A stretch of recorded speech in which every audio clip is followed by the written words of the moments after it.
भगवान शिव जी पार्वती को वामदेव गुरु से मंत्र दीक्षा दिलाते और 14 साल के वनवास के समय भी श्री रामचंद्र जी सीता जी को और लखन भैया को भरद्वाज गुरु के सत्संग में ले जाते, खुद भी सुनते। अत्रि, पाराशर, अंगिरा, अनुष्या आदि आश्रम में जाकर श्री रामचंद्र जी सीता को सत्संग दिलाते। जिनके जीवन में भक्ति भाव है, सत्संग नहीं है, तो वे बेचारे भावना में पूरी जिंदगी वहीं फंसा कर लेते, अंदर के रहस्यों से अनजान रह जाते। भावना तो अच्छी है, लेकिन भावना के साथ भगवान बोलते हैं बुद्धि योग उपाश्रित मच्चित्त सततम भव। श्रद्धा तो रखो, मन में श्रद्धा होती, लेकिन बुद्धि का योग करो। तुम्हारे बुद्धि में मेरे चैतन्य का ज्ञान, शांति आनी, सामर्थ्य आना। तो कैसे आए कि मुझे अपना मानो, अपने को मेरा मानो और प्रीति पूर्वक जप करो, तो मैं तुम्हारे को बुद्धि योग दे दूंगा। भजताम प्रीति पूर्वकम ददामी बुद्धि योगम तम ये न मामू ज्ञानती थे। जो प्रीति पूर्वक मुझे भजते हैं, मैं उन्हें बुद्धि योग देता हूँ। और बुद्धि योग सदा बुद्धि साथ में रहती, और बुद्धि के अंदर बुद्धि योग देने वाला चैतन्य प्रभु भी साथ रहता है। जिसको भगवत सत्ता का और भगवत प्रेरणा का साथ है, वो महापुरुष बन जाता है, पुण्यात्मा बन जाता है, दिव्यात्मा बन जाता है। उसके दर्शन से भी संसारी लोगों के पाप ताप मिटते। कबीरा दर्शन संत के साहिब आवे याद, लेखे में वो ही घड़ी बाकी के दिन बाद।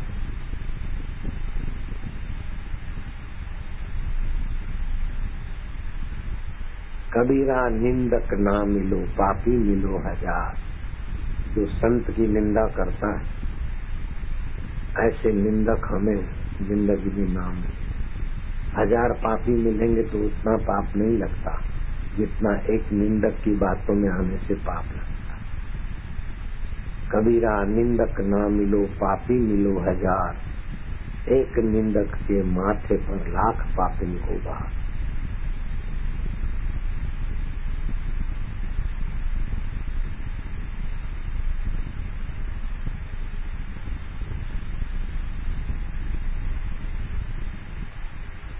जो पीछे बैठे हैं गुरु दीक्षा वाले, तुम अपना 10 माला पूरी कर लो। बाकी के लोग लंबा श्वास लो, गहरा श्वास लो। गुरु दीक्षा जिनको मिल गई वो जप करो। बाकी के लोग गहरा श्वास लो और रोको। पक्का निश्चय करो, आज से मैं भगवान का हूँ, भगवान मेरे। भगवान सतरूप है, चेतन रूप है, आनंद रूप है। शरीर की मृत्यु के बाद भी मेरा भगवान के साथ का नाता नहीं टूटता। मैं उसी भगवान का महामंत्र जप रहा हूँ, अंतर्यामी प्रभु का। मैं करता हूँ ऐसा करना, इससे बहुत लाभ होते हैं।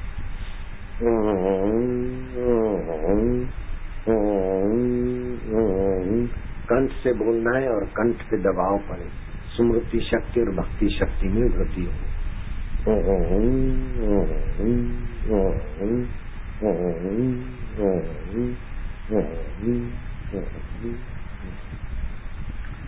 फिर से गहरा श्वास दोनों नथुनों से ले तो अच्छा है।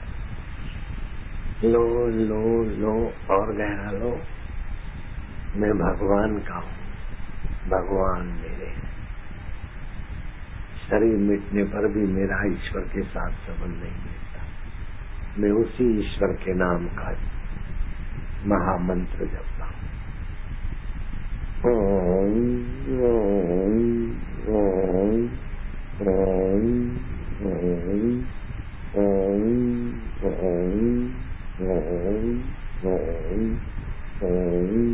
ओम।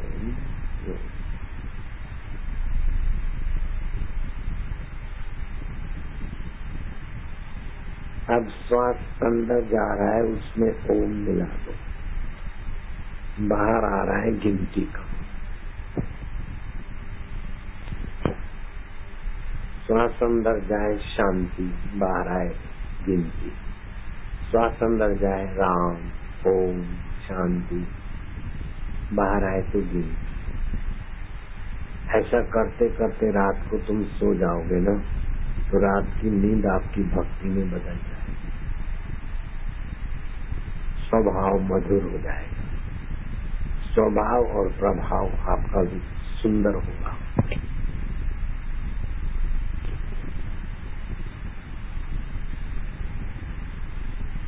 रेलगाड़ी की पटरियां बिछाना चाहते हो तो बिछा सकते हो।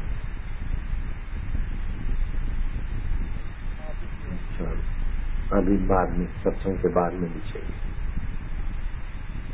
बीच में रेलगाड़ी चलेगी, उसमें तुलसी की मीठी गोलियां बांटेगी। रेलगाड़ी में मशीन है, धड़ धड़ धड़ सबको लगे तब ना लग जाएगी।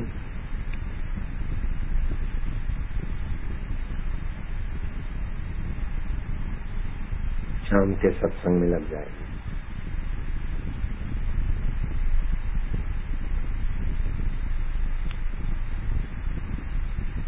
शाम को 3 बजे रेलगाड़ी वाला सत्संग, 3, 3:30।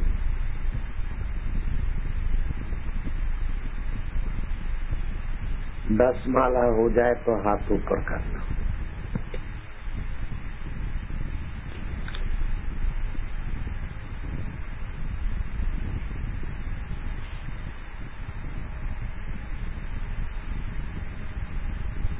जो कल नहीं आ पाए थे वे हाथ ऊपर करो। कल नहीं आए थे, बाप रे बाप। ठीक, ये दिव्य प्रेरणा पुस्तक है। इस पुस्तक में एक मंत्र लिखा है। वो मंत्र 21 बार जप करके दूध में देखोगे, वो दूध पियोगे तो बुद्धि भी बढ़ेगी और बल भी बढ़ेगा। इस पुस्तक के साथ दूसरा पुस्तक लोक कल्याण मिलेगा, और तीसरा पुस्तक सर्वधर्म समान कैसे हो मिलेगा। ये 3 पुस्तक 10 रुपए में मिलेंगे, लेकिन साथ में 20 गोलियां भी मिलेंगी। वो गोलियां हरड़ रसायन। बीमार आदमी चाहे तंदुरुस्त आदमी, माई भाई कोई भी 1-2 गोली चूसे, दिन भर का खाया हुआ भोजन उसका शक्ति में बदल जाएगा, टॉनिक। वो 20 गोलियां और तेजाबी दवाओं से जीवाणु तो मरते हैं, लेकिन वो केमिकल की गंदी असर अपने घर के हवामान में रहती है। इसलिए फिनाइल का उपचार नहीं करना चाहिए। खड़ा नमक का पोता करें, तो तुलसी का पौधा घर में रहे तो बैक्टीरिया पैदा ही नहीं होते।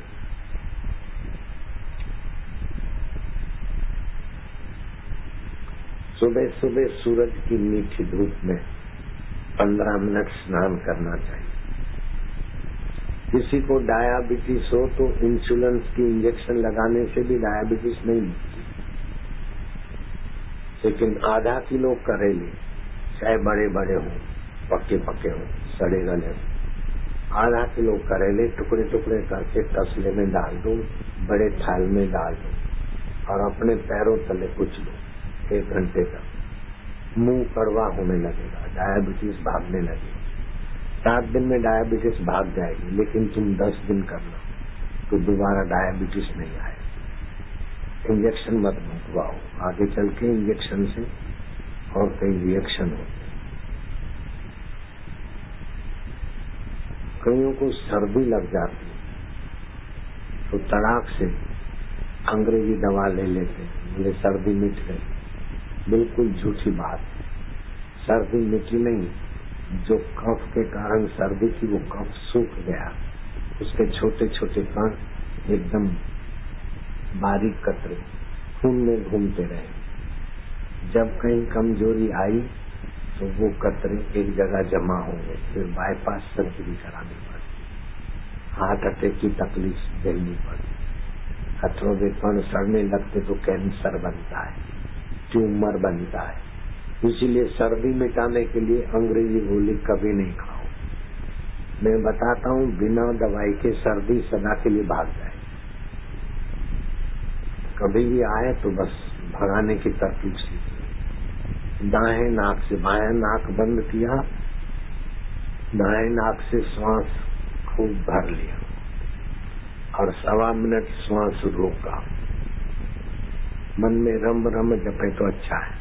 फिर दाएं नाक से श्वास लिया, बाएं नाक से श्वास छोड़ दिया। ऐसा 4-5 बार करें। एक दिन में ही कफ बाहर आ जाए।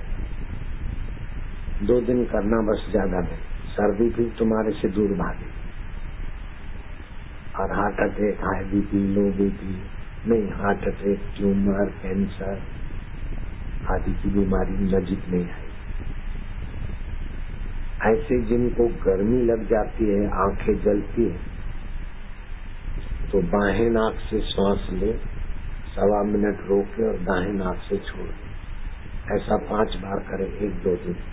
कैसी भी गर्मी हो, पूरी पूछा हो, स्वभाव गुस्सेबाज हो, उसमें आराम मिल जाए। मासिक अधिक आता हो, आंखें जलती हो, मुंह में छाले पड़े हो गर्मी के कारण, होठ फट जाते हैं सर्दी गर्मी के बाद, तो 1 बूंद नाभि में सरसों का तेल डाल सुबह डाल दो, स्नान के पहले होठ फटना बंद। कान में गड़बड़ है तो 10 रुपए में मिलती है बोतल, कान में डालो, कान तो ठीक हो जाएगा, आंखें भी ठीक हो जाएगी, कर्ण बिंदु से नेत्र भी ठीक हो जाएगा। 10 माला हो गई है तो हाथ ऊपर करो बेटे। एक प्रयोग सिखा दूं, तुम अभी मेरे पास से सीख जाओ, लेकिन तुम्हारे पड़ोस के बच्चों को इकट्ठा करके उनको सिखाओ। बच्चे अच्छे मार्क लाएंगे, अच्छे बनेंगे। सिखाऊं तुमको? सभी लोग सीखो। जो दीक्षा लिए हैं वो भी माला पूरी कर लो, और जो पीछे बैठे, क्या करना है? लंबा श्वास लेना है, फिर दोनों उंगली कान में डालना है और ओमकार स्वरूप अंतर्यामी ईश्वर का जप करना है। इससे याद शक्ति गजब की बढ़ेगी। बुद्धू से बुद्धू विद्यार्थी भी अच्छे मार्क से पास होगा। भैंस चराता था इलाहाबाद का सिटी से, 2.5 रुपए की चप्पल खरीदने के पैसे नहीं थे, इतना बेचारे कर नंगे पैर चलते थे। और सुबह जाता, रात की रखी हुई रोटियां ले जाता, और पानी पीने के लिए घर में बर्तन नहीं था, मोबिल ऑयल के डब्बे में पानी ले जाता। उसने बताया कि बाबा ऐसा था। इलाहाबाद में जब सत्संग हुआ तो सरस्वती मंत्र दीक्षा ली, उसके बाद में एकादशी का व्रत भी रखा। इससे इससे मार्क अच्छे हुए। अभी मैं गो एयर में इंजीनियर हूँ, 2,10,000 रुपये मिलता है, चीफ इंजीनियर, इलाहाबाद का सिटी से। अभी उसकी शादी। दूसरा एक लड़का था, पिताजी मर गए, पढ़ाई में अच्छे मार्क नहीं आते, स्कूल में से नाम निकलने की नौबत। सरस्वती मंत्र लिया, अभी नोकिया कंपनी का वो मैनेजर है, ग्लोबल प्रोडक्ट ऑफ मैनेजर, पूरी दुनिया का जो प्रोडक्शन होता है उसका वो मैनेजर अजय मिश्रा। 47 लाख रुपया तो मिलता है वार्षिक। बाकी क्या हवाई जहाज की टिकटें, अलाउंस, दूसरी कई सहूलत। अब कहीं भी बाहर जाएगा तो $50, $2,500 रुपये जेब खर्च, होटल के बिल अलग, जहाज की टिकटें अलग। अभी फोन करके पूछा, नोकिया कंपनी मशहूर, अजय मिश्रा, जनकपुरी में रहता था। सरस्वती मंत्र, बीरबल को सरस्वती मंत्र मिला, पान के गले पे सुपारी काट रहा। अकबर उन दिनों में आगरे में था, अकबर को पान लगा के देने वाला खोजा, सुबह सुबह गया, बीरबल पाव भर चूना मिलेगा, बीरबल ने गहरे से देखा, बोले तुम अकबर का पान लगाते हो ना? बोले हाँ। बोले कल तुमने पान में ज्यादा चूना गिरा है, अकबर का मुंह में छाले पड़ गए, पाव भर चूना मंगवा के तुमको वहां खिलाएगा, नहीं खाओगे तो तलवार और भाले भुकवाएगा। बिलबिला तो वहां क्या करेंगे, भाग जाएंगे? बोले नहीं, पकड़े जाओगे। मैं घी ले आया हूँ, 2 से पाव भर घी ले जाओ, घी पीकर फिर राज दरबार में जाना, अकबर चूना खिलवाएगा, खा लेगा। घी को चूना मारेगा, चूने को घी मारेगा, खोजा तुम जिंदा रह जाएगा। खोजे ने ऐसा ही किया। जब अकबर के पास घी पीकर अंदर गया तो अकबर ने बड़ी आंखें दिखाई। लापरवाह आदमी कुत्ते से भी बदतर होता है, जब भी जो काम करे तो तत्परता से करना चाहिए। राहुल जी ने 10 मिनट की लापरवाही की, सिकंदर नेपोलियन पे मौत मारा गया, पकड़ा गया वोटरलू युद्ध में। लापरवाह आदमी, अब तेरी खबर पड़ेगी। ए सिपाही, इस लापरवाह ने चूना ज्यादा डाल दिया, लापरवाही का फल कैसा होता है देख ले, खाओ चूना, नहीं तो भाले भोंको। उसको तो बीरबल मिल गए थे, वो तो आराम से चूना खाया। अकबर ने कहा जाओ घर पे मरो। 2-3 दिन के बाद वो अकबर के पास आया, अबे तू जिंदा कैसे? बोले बीरबल ने सारस्वती मंत्र लिया, सारस्वती मंत्र से बुद्धि खुलती है, वो आपके इरादों को भी समझ गया और मेरे को मृत्यु से बचाने की तरकीब भी उसको अंतर्यामी आत्मा से आ गई। चूना को घी मारता, घी को चूना मारता, सारी बात सुना दी। अकबर ताजुब करने लगा, बीरबल को बाइज्जत ले आओ। बीरबल को राज दरबार में बुलाया गया। अकबर ने देखा बीरबल इतना प्रभावशाली, 22-25 वर्ष का जवान होगा। बोले नहीं, 14 साल पूरे हुए। इतना हेल्दी कैसे, इतना स्वस्थ कैसे? बोले गुरुजी ने बताया था, 3 बीली पत्ते और 1 काली मिर्च घोट के सुबह पी लो और दौड़ो, घूमो, कसरत करो। भोजन के बाद केला खाओ और सूर्य की किरणों में धूप लो। तो इसलिए मैं 14-15 साल में 22 साल का जवान जैसा लगता हूँ। अच्छा बीरबल, मुझसे प्रभावशाली तो हो, मैं तुमसे सवाल पूछता हूँ कि ऐसा कौन सा जीव है जो पैदा होता है फिर कुछ खाता नहीं, पीता नहीं, रोता नहीं, हंसता नहीं, सोता नहीं, जगता नहीं और माँ के पेट से पैदा हुआ? बोले वो तो अंडा। बीरबल, कितना तुरंत जवाब। बोले हाँ, ये बुद्धि की विलक्षणता होती है, मंत्र व्यास। अच्छा बीरबल, दूसरा एक बड़ा व्याप सवाल, ऐसा कौन सा प्राणी है नींद तो कर लेता है लेकिन आंखें खुली रखता है और जिधर से आता है उधर ही चलता है, जिधर से आ रहा है उधर ही कूदा आ रहा है? हाँ, तो जिधर से पानी आता है उधर को चलती है मछली और खुली आंख नींद कर लेती है। बीरबल कमाल कर दिया। एक और भयंकर सवाल, ऐसा कौन सा व्यक्ति 360 कदम चलता है फिर वापस आता है, 12-12 करवटें लेता है और 6-6 अटखेलियां करता है और 3-3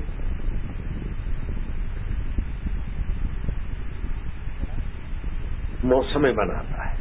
बोले वो काल चक्र, सर्दी, गर्मी और बारिश, 3 मौसम, 6 ऋतुएं, 12 महीने और 360 फिर से कदम चलता रहा है। बीरबल, तुम्हारे सारस्वत मंत्र ने तुम्हारी प्रज्ञा को योगियों जैसी कर दी।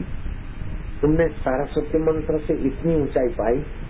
बीरबल, मैं चाहता हूँ तुम्हारे जैसा युवक मेरा मंत्री पद संभाले। बीरबल ने कहा। बीरबल उनके मंत्री हुए। 15 साल बीत गए, 16, 17, 18, 19 साल के हुए बीरबल तो सारे मंत्री संगठित होकर बीरबल का तख्ता पलट करना चाहते।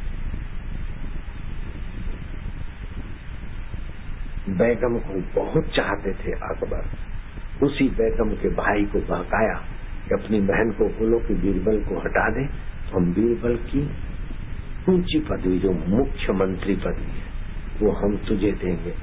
बात रही निर्णय लेने की, हम तेरे पक्ष में तेरे को आइडिया सलाह दिया करें। वो बेगम का भाई बेगम का सिर खपा गया कि जीजा जी को बोलो बीरबलिया को हटावे, बीरबलिया को हटावे। वो बेगम अकबर के कान खा गई, बीरबल को हटाओ, बीरबल को। अकबर समझता था कि बीरबल को हटाना महंगा सौदा है और उसका कोई कसूर नहीं। एक दिन बेगम को क्या सूझी, बोले क्या कसूर नहीं, कसूर नहीं, मेरी इतनी भी बात नहीं मानते हो, लो मैं उसका कसूर बना के देती हूँ। खाट ऊंधी कर दी, गहने फेंक दिए, बाल खोल दिए और मुंह चढ़ाकर बैठ गई उल्टी खाट पे। अकबर ने कहा क्या करती है, बोले मैं रूठ के बैठ जाती हूँ। बीरबल को बोलो बेगम को मना कर राज दरबार में ले आओ। सब औरतें तो राज दरबार में आती भी नहीं और मैं तो रूठी बैठूंगी। तो बीरबल वापस आएगा तो आप बोल देना कि जब मैंने काम सौंपा बेगम को लाने का तुम विफल हुए, तुमको हम छुट्टी करते। अकबर हंसा, बोले तेरी कूटनीति तो बड़ी तेज है, तेरे कपट गेम तो बड़ी तीव्र है, लेकिन बीरबल भी पक्के गुरु का चेला है, 400 के मंत्री हो।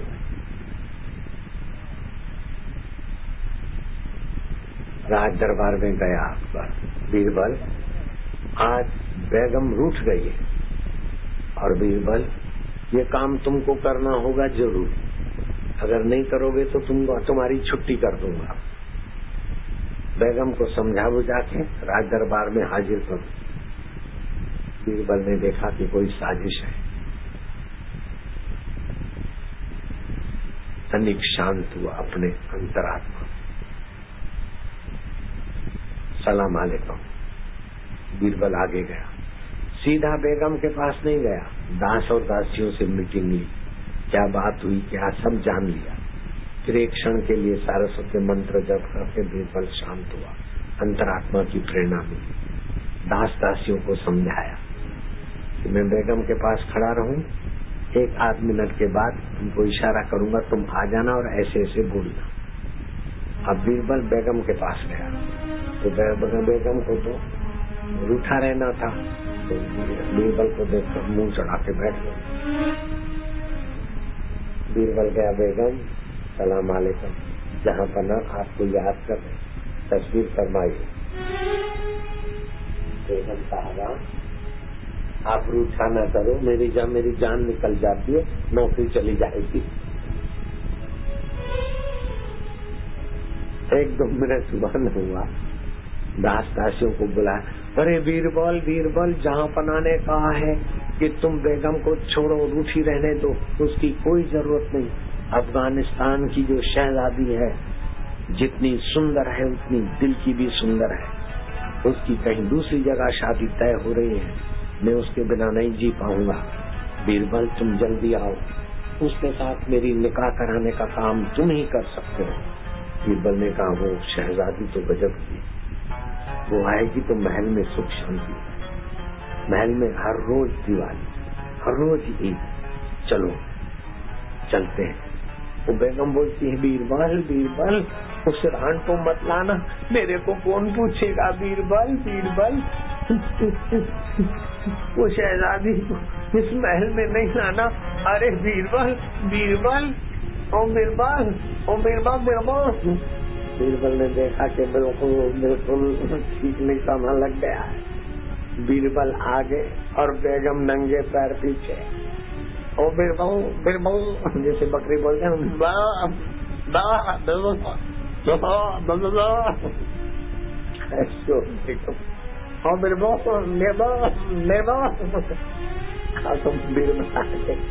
बेगम पीछे। जिसने गलीचे से पैर नीचे नहीं रखा वो नंगे पैर के अंगूठे में कंकड़ चुभा, खून बह रहा है। दुकानदार और बाजार वाले दंग रह गए कि ये बाल बिखरे हुए, बुरखा नहीं। बीरबल भैया बीरबल, अल्लाह की कसम बीरबल उसको नहीं लाना, शहजादी को बीरबल हो बीरबल। जैसे रजगे का हरा चारा देकर बकरी अजपाल के पीछे, बकरी पालने वाले के पीछे होते हैं, आज बकरी को बोलते।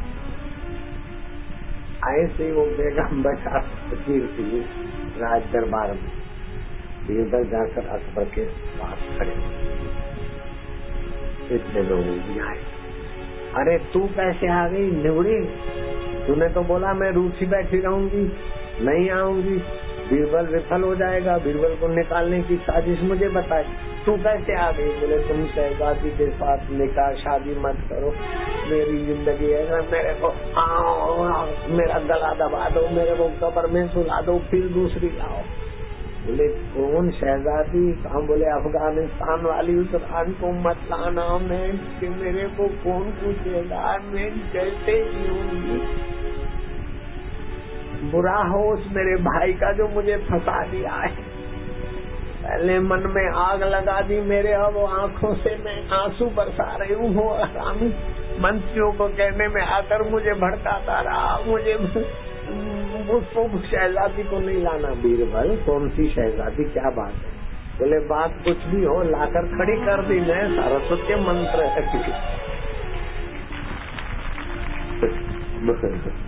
भगवान कहते तुम श्रद्धा तो रखो, लेकिन श्रद्धा के साथ बुद्धि योग भी करो। मैं गीता का प्रवचन करता हूँ और मेरे सत्संगियों को बुद्धू नहीं रहने देता, चाहे कैसी बीमारी आ जाए, चाहे डॉक्टर कैसा भी डरा दे, बाईपास सर्जरी कभी मत कराना।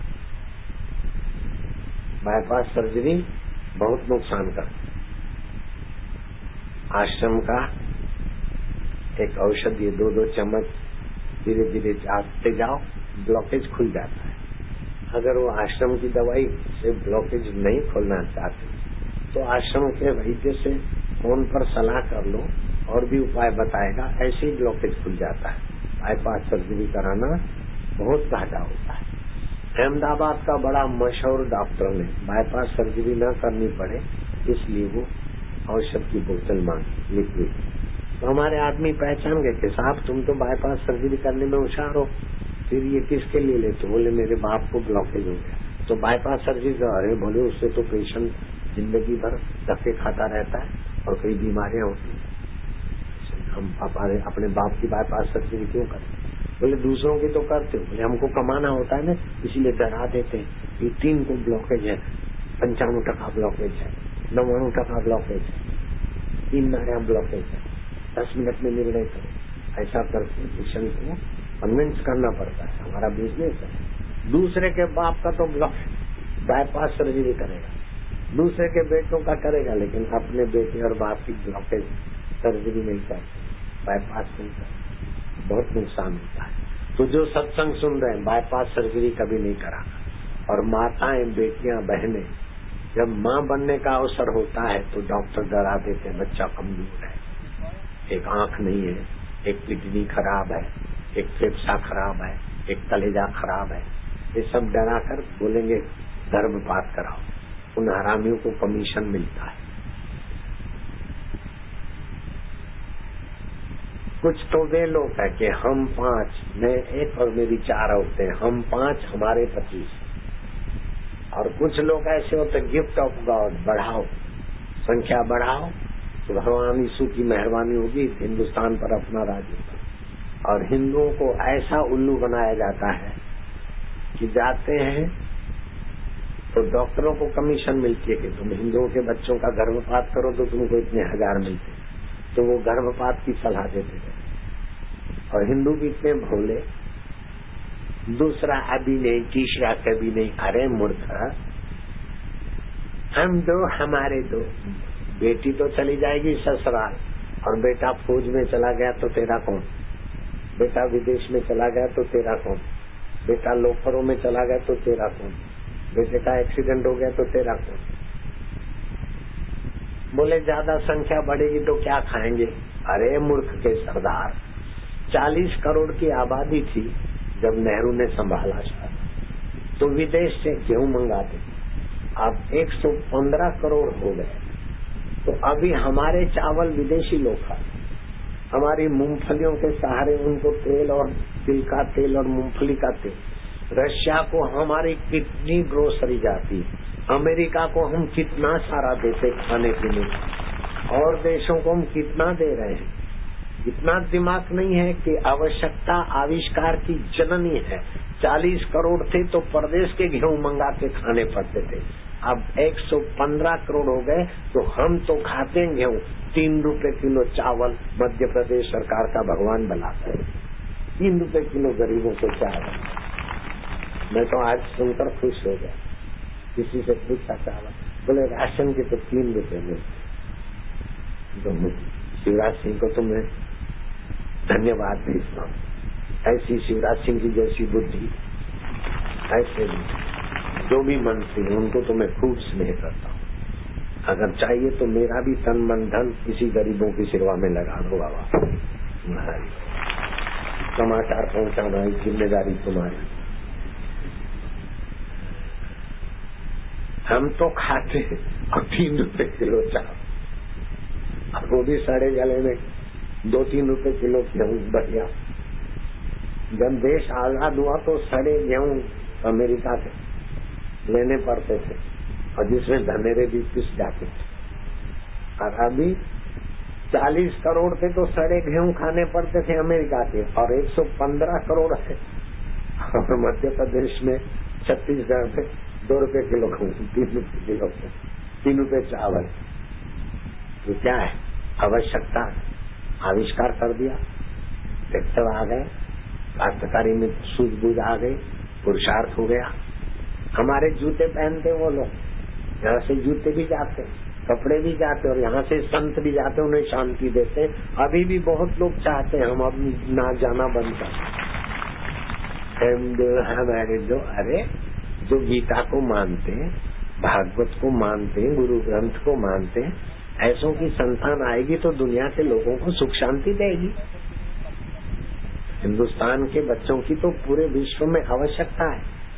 अमेरिका में भी बड़े बड़े पद और बड़े बड़े खोज पर भारत के बच्चों ने काम किया है।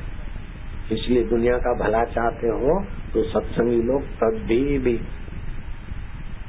गर्भपात कराने का महापातक नहीं करना। जो गर्भपात कराते हैं 10 जन्मों तक उन्हें संतान के बिना बिलखना पड़ता है, और गर्भपात जो माई कराती वो बेचारी जीवन भर रोती रहती, उसे क्या बीतती वही जाने।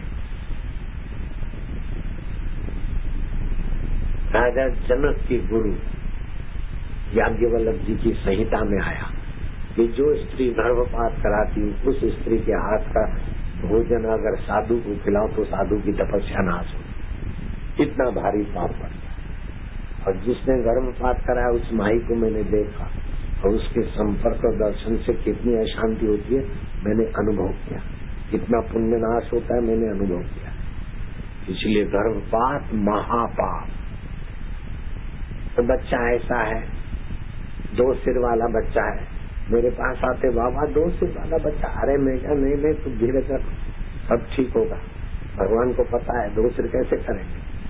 थोड़े दिन के बाद 2 बच्चे ले आए, बोले बाबा 2 सिर वाला बच्चा डॉक्टर बता रहे थे, गर्भपात कराने को आपने 2 सिर वाले बच्चे में से 2 बच्चे कर दिए। हाय राम, मैं तो ऐसा कुछ नहीं किया, मैं तो जानता ही नहीं, 2 ही बच्चे थे, वो तो ऐसे ही तुमको डरा रहे थे। मैंने 2 सिर वाले बच्चे में से 2 बच्चे नहीं बनाए, बच्चे ही 2 थे। मैं काय को झूठ बोल के यश काटूं, मेरा तो ऐसे ही यश से तो मैं तो किनारा करता हूँ। फिर भी मेरा अपयश करने वालों ने करोड़ों रुपए लगाए, उनके करोड़ों चले गए गटर में। अपयश के बदले में और यश बढ़ गया, और ग्राहकी बढ़ गई, और पब्लिक बढ़ गई। तो हिंदू धर्म महान है, हिंदू धर्म की औषधियां महान है, हिंदू धर्म का मंत्र ऐसा महान है कि हेलीकॉप्टर गिरा 100 फुट ऊपर से नियंत्रण छूट गया, 60 फीट को या 30 फीट से धमाके से कार का एक्सीडेंट होता तो आदमी मर जाते, हाथ पैर टूट जाते। लेकिन हम जितने भी सवार थे बाल बांका भी नहीं हुआ, मेरी मूंछ का बाल भी नहीं हिला। बोलो, दाढ़ी का बाल तो हवा में हिला था। तो ऐसा मंत्र विज्ञान और ऐसा गुरु गीता का पाठ जिस देश में है, उस देशवासियों को गर्भपात कराकर मानव जाति से द्रोह नहीं करना चाहिए। आपकी संतानें दुनिया के लोगों के काम आई। क्या ख्याल है?